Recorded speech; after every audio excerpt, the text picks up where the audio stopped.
कुछ रीत जगत की ऐसी है, हर एक सुबह की शाम हुई। तू कौन है, तेरा नाम है क्या? सीता भी यहाँ बदनाम हुई। छोड़ो बेकार की बातों में, बीत न जाए रहना। कुछ तो लोग कहेंगे, लोगों का काम है कहना। छोड़ो बेकार की बातों में, बीत न जाए रहना। ফাৰ্ষ্ট অফ অল আপোনালোকে কোনেও মোক ক্ৰিটিচাইজ নকৰিব হা। মই গম পাওঁ, মই ভালকৈ গম পাওঁ মই এজন বহুত বেয়া ছিংগাৰ, আৰু মই ইয়াতে কিবা মই নিজৰ ছিংগিং স্কিলছ দেখাব অহা নাই। লাষ্ট মোৰ 2-4টা ভিডিঅ' স্পেচিফিকেলি ক'ব গ'লে লাষ্ট 2টা ভিডিঅ' আপোনালোকে বহুত মৰম দিলে। মোৰ নিচিনা এটা সৰু চেনেল আৰু ইউফ'ৰিয়া একাডেমি 4,000-4,500 এটা ছাবস্ক্ৰাইবাৰ থকা চেনেলত মোটামুটি 13-14,000 ভিউজ, 500ৰ বেছি লাইকছ, 100টাৰ বেছি কমেণ্ট, মোৰ কাৰণে বহুত ডাঙৰ কথা আৰু বহুত ডাঙৰ কথা।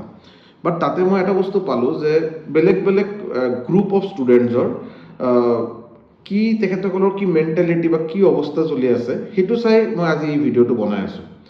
মই এনেকৈ বহুতকেইটা কমেণ্ট পালোঁ যে ছাৰ, মই এজন হাউচ ৱাইফ, চ' সৰু এটা বাচ্চা আছে, in lodge, mother in law, father in law আছে, আৰু চ' মই ইমান বস্তুখিনি মিলাব পৰা নাই। ঘৰৰ পৰা কোনোবা ছাপৰ্ট পাইছে, কোনোবা ছাপৰ্ট পোৱা নাই, এইটো বাৰু ছেপাৰেট কথা, আৰু বস্তুখিনি মিলাব পৰা নাই।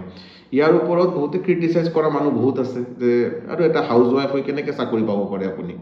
দ্বিতীয়টো কথা, বহুতে এতিয়া চাগে ফিনান্সিয়েল ইনচিকিউৰিটিৰ বাবে, ঘৰত ফিনান্সিয়েল ক্ৰাইচিছ আছে, পইচাৰ প্ৰয়োজন আছে, দুখীয়া ঘৰৰ ল'ৰা বা দুখীয়া ঘৰৰ ছোৱালী, তেখেতসকলে বাধ্য হৈছে কিবা এটা প্ৰাইভেট চাকৰি 5,000-4,000 এটা চাকৰি ল'বৰ কাৰণে।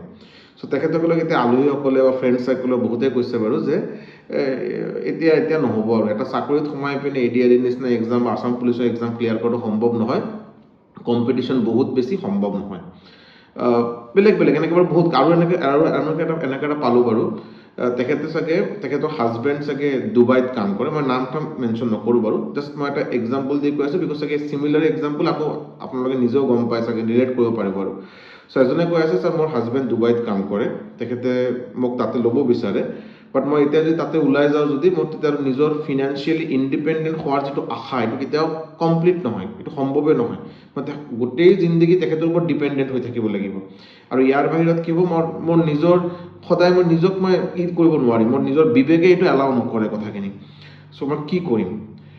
চ' চবৰে এনচাৰ মই এই কাৰণে আজি এই বস্তুটো মই এনেকৈ ষ্টাৰ্ট কৰিলোঁ, বিকজ যিটো মই ক'লোঁ আৰু কুছ তো লোক কহেংগে, লোগো কা কাম হে কেহনা। আপুনি যেতিয়ালৈকে কিবা এটা বস্তু ছাকচেছ নাপায়, এই সমাজ আপোনাক খালি বেয়া বস্তুটোৱে দেখাব, আপোনাক ডিম'টিভেট কৰিব। এইটো সদায়, এইটো বাৰু স্পেচিফিক নহয়, এইটো আমাৰ অসমৰ কাৰণে নহয়, বা এইটোৱে হয় বাৰু, এইটোৱে স্বাভাৱিক। আমাৰ আজিৰ দিনত আমাৰ মাজত হোৱা বস্তুটো এইটোৱে হয়, আৰু যে आपसे नहीं हो पाएगा, आपको नहीं आएगा, आप कैसे करेंगे।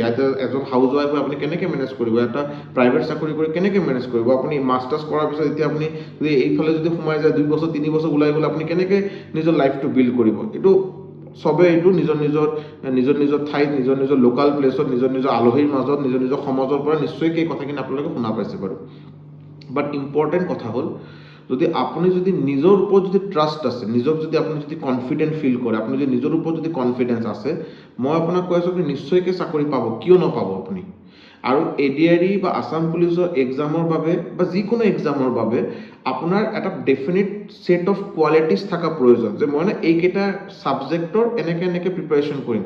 মই বস্তুখিনি, মোৰ এই মেথছত সদায়, মোৰ আৰ্টছ বেকগ্ৰাউণ্ডৰ পৰা অহা মই এজন ষ্টুডেণ্ট, মোৰ মেথছ কেতিয়াও ভাল নাছিল। চ' মেথছত মই অলপ গুৰুত্ব দিয়াটো প্ৰয়োজন। কিন্তু আপুনি যেতিয়া গম পাব নহয়, আপুনি নিশ্চয়কৈ তাতে বেছিকৈ প্ৰেক্টিছ কৰিব, বেছিকৈ অলপ সময় দিব। আৰু যেতিয়া আপুনি সময় দিয়া ষ্টাৰ্ট কৰিব, ডিচিপ্লিনভাৱে প্ৰিপাৰেশ্যন কৰিব, আপুনি ছাকচেছ পাবই। কিয় নাপাব আপুনি এনেকৈ বেলেগৰ কথা মাথাত সোমাই পিনে ইমান নিজক ডিম'টিভেট কৰাৰ কোনো প্ৰয়োজনে নাই। মই আজিলৈকে বাৰু বহুত এনেকৈ চিটুৱেশ্যন পালোঁ, এনেকৈ বহুত কেছেছ, মই কেছ বুলি যদি কোৱা হয়, বিকজ আজিলৈকে অফলাইন অনলাইন মিলাই পিনে বহুত ষ্টুডেণ্টক পঢ়ালোঁ, হয়নে নাই? ইয়াৰ ভিতৰত মই বহুত কেইজন ষ্টুডেণ্টক পালোঁ যিসকলৰ ঘৰৰ পৰা বা যিসকলৰ সমাজৰ পৰা বা যিসকলৰ আলহীৰ পৰা ছোৱালী এজন ছোৱালী যেনেকৈ আমাৰ মিডিল ক্লাছ ফেমিলিত কি হয় নৰ্মেলি ইন জেনেৰেল মই কৈ আছোঁ, মই কোৱা নাই যে সদায় এইটোৱে হ'ব বাৰু, ইন জেনেৰেল যিটো হয় আৰু আমাৰ অসমত মই যি জেগাত মই আজিলৈকে গৈছোঁ বা মই আলহী যি জেগাত আছে বাৰু তেখেতসকলক ভিজিট কৰাৰ বাবে যেতিয়া গৈছোঁ, তেখেতসকলে এইটোৱে কমন পাইছোঁ যে আমাৰ ইয়াতে কি হয়, এটা ছোৱালী তেখেতৰ বয়স 25 বছৰ হ'ল, 26 বছৰ হ'ল, এই বিয়া দিয়াৰ বয়স হৈছে, এতিয়া আৰু চাকৰি ঠাকুৰিৰ বাবে কোনো নাই, প্ৰয়োজন নাই, এতিয়া তুমি বিয়া থিয়া কৰা আৰু হ'ব আৰু তাৰপিছত বিয়াৰ পিছত যি হ'ব আৰু বিয়াৰ পিছত ক'ত হ'ব আৰু বিয়াৰ পিছত আকৌ গোটেইখিনি বেলেগ এটা ফেমিলিৰ লগত থাকিল, ৰেছপনচিবিলিটিজ আহি গ'ল, হাজাৰটা বস্তু নতুনকৈ সোমাই যাব লাইফত, তেতিয়া আৰু তো বস্তুখিনি কৰা প্ৰব্লেম হয়। আৰু এজন ল'ৰাৰ বাবে সেইটো আৰু ল'ৰাৰ বাবেতো বস্তুখিনি আৰু বেছি হয়, ল'ৰা হৈ জন্ম হোৱা মানে তেখেতৰ ফেমিলি চলাবই লাগিব, আৰু চলোৱাটো বাৰু যদি ভাগ্য বেয়া মানে লোৱাৰ মিডিল ক্লাছ বা মিডিল ক্লাছ ফেমিলিৰ পৰা যদি বিলং কৰে, যদি তেখেতৰ এটা ডেফিনিট টাইমলৈকে তেখেতসকলে চাগে নিজক এটা এলাউ কৰিব পাৰে যে মানে 22 বছৰ 23 বছৰলৈকে মই নিজক সময় দিম, ইয়াৰ পিছত আৰু সম্ভৱ নহয়, মোৰ মা দেউতা এতিয়া বুঢ়া হৈ আছে বাৰু, মোৰ নিজক কিবা এটা কৰিবই লাগিব এতিয়া, হয়নে? চ' এই যে বস্তুখিনি যে হয় যে এইটো বাৰু উপায় নাই, আমাৰ ফেমিলি চলোৱাৰ বাবে ফেমিলিৰ ফিনান্সিয়েল ক্ৰাইচিছ যদি থাকে, যদি সেইবিলাক বস্তু ল'ৰাই হওক বা ছোৱালী হওক, এইটো চাই লোৱাটো বা এইটো মেনেজ কৰাটো বহুত প্ৰয়োজন। বাট মই এটা কথা ক'ম, আপুনি যেতিয়া কিবা এটা বস্তু সোমাবই লাগিব, বিকজ পইচা চবৰে প্ৰয়োজন। যদি কোনোবাই ইয়াতে এনেকৈ কয় না পইচাৰ প্ৰয়োজন নাই, এইটো বাৰু বহুত এক্সেপশ্যনেল এটা কথা হৈ গ'ল, এইটো বাৰু সম্ভৱ নহয়, মই বুজা মতেতো সম্ভৱ নহয়, পইচা নিশ্চয়কৈ প্ৰয়োজন, বাট পইচা আপুনি বেলেগ এটা ঠাইত যেতিয়া সোমাব নহয়, নিজৰ প্ৰিপেৰেশ্যন যিটো আপোনাৰ নিজৰ গ'ল, সেই গ'লটো আপুনি কেতিয়া এৰিব নালাগে, যেতিয়ালৈকে আপোনাৰ সময় আছে। ছাপ'জ আপোনাৰ আজি 25 বছৰ বিয়া হৈ গ'ল, ঘৰৰ পৰা প্ৰেছাৰ দিয়াৰ বাবে বা যিকোনো কাৰণত হৈ গ'ল বাৰু, বাট আপুনি এটা পৰীক্ষা, ছাপ'জ মই ক'লোঁ আপুনি জেনেৰেল ষ্টুডেণ্ট, আপুনি কিবা এটা যিকোনো এটা পৰীক্ষা 30 বছৰ বা 33 বছৰলৈকে আপুনি দিব পাৰে। চ' ৰিমেইনিং যে আপোনাৰ 5 বছৰ 6 বছৰ থাকিল, আপুনি যেনেকৈ সম্ভৱ নিজক সময় দিয়ক, নিজৰ কাৰণে সময় ওলোৱাটো বহুত প্ৰয়োজন। আপুনি পৃথিৱীত অকলে আহিছে, অকলে যাব, বাকী মাজত আমি ইয়াতে পৃথিৱী অহাৰ পিছত যে আমি ৰিলেশ্যন কেইটা যে বনাওঁ, হয়নে, বাকী গোটেইকেইটা ৰিলেশ্যন আমি বনাই মেইনটেইন কৰোঁ, এইকাৰণে আমি মানুহ কিয়, Y we are human beings, because আমি ৰিলেশ্যন বনাব পাৰোঁ, মানুহৰ লগত ইম'চনেল এটাচমেণ্ট এটা আহে, ভাল পোৱা বেয়া পোৱা এইবিলাক যে আহে, এইটোত এটা মানুহৰ লগত বেলেগ এনিমেল বা বেলেগ জন্তুৰ পৰা ডিফাৰেঞ্চিয়েট কৰে।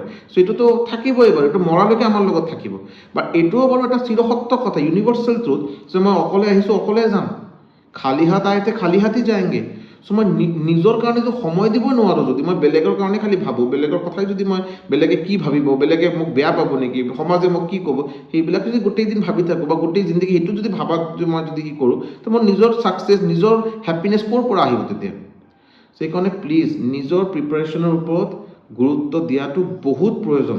আপুনি আজিৰ দিনত আপুনি যি চিটুৱেশ্যনতে আছে, আপুনি প্লিজ আজিৰ পৰাই প্ৰিপাৰেশ্যন ষ্টাৰ্ট কৰক, ধুনীয়াকৈ নিজৰ বাবে অলপ টাইম দিয়া আৰম্ভ কৰক।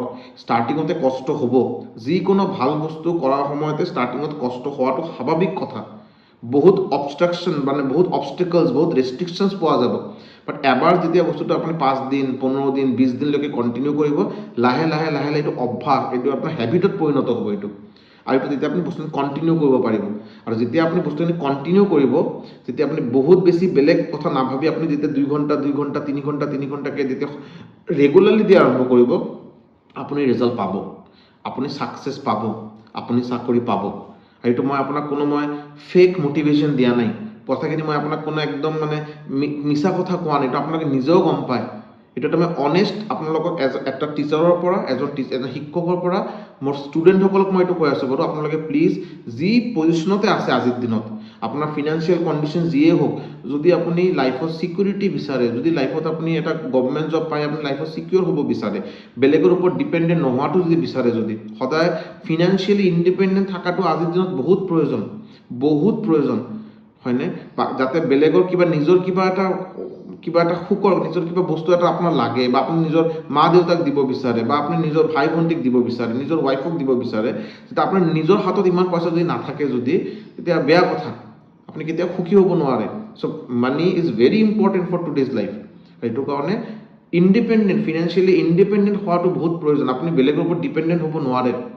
সেইকাৰণে প্লিজ এতিয়াৰ পৰা প্ৰিপাৰেশ্যন ষ্টাৰ্ট কৰক, বেছি টাইম নহয় 3-4 মাহ যেতিয়া যাব নহয় ৰেগুলাৰলি যেতিয়া প্ৰিপেৰেশ্যন নিজেই গম পাব যে আপোনাৰ মাজত 4 মাহৰ ভিতৰত কিমান ডিফাৰেঞ্চ আহি গ'ল এজ এন এছপিৰেণ্ট আপুনি কি পজিশ্যনত আছিল আৰু 4 মাহত আপুনি কিমান ডাঙৰ এটা পজিশ্যন আহি গ'ল কিমান ডাঙৰ এটা চেঞ্জ আহি গ'ল এইটো নিজেই গম পাব আপুনি চ' প্লিজ এতিয়াৰ পৰা প্ৰিপেৰেশ্যন ষ্টাৰ্ট কৰক মই আপোনাক কৈ আছোঁ চাকৰি পাব মই আছোঁ আৰু মোৰ নিচিনা আৰু বহুত আমাৰ আজিৰ দিনত অসমত বহুত এনেকৈ ইউটিউব চেনেল আছে তেখেতসকলে সঁচাকৈ বহুত ভাল কণ্টেণ্ট দি আছে বাৰু আজিৰ দিনত আৰু এইটো কোনো পইচা পাতিৰ প্ৰয়োজন নাই আপুনি ফ্ৰী ক্লাছ পাব বাৰু চ' নিশ্চয়কৈ এইবিলাক কৰক ভালকৈ কৰক কিবা যদি প্ৰব্লেম হয় মোৰ লগত কণ্টেক্ট কৰিব বাট ভালকৈ প্ৰিপেয়াৰ কৰক চাকৰি পাব আৰু সেইটোৱে বিচাৰোঁ লাইফত যাতে পিছত যাতে ৰিগ্ৰেট যাতে নহয় যে ছাৰ কিয় কথাখিনি আগত মই শুনা নাই বা কিয় মই বস্তুখিনি আগত বুজা নাই আজি মোৰ বয়স পাৰ হৈ গ'ল এতিয়া মোৰ অলপ ৰিগ্ৰেট হৈ আছে এনেকৈ হ'ব নালাগে বাৰু চ' এতিয়াৰ পৰা কৰক নিশ্চয়কৈ হ'ব থেংক ইউ ছ' মাছ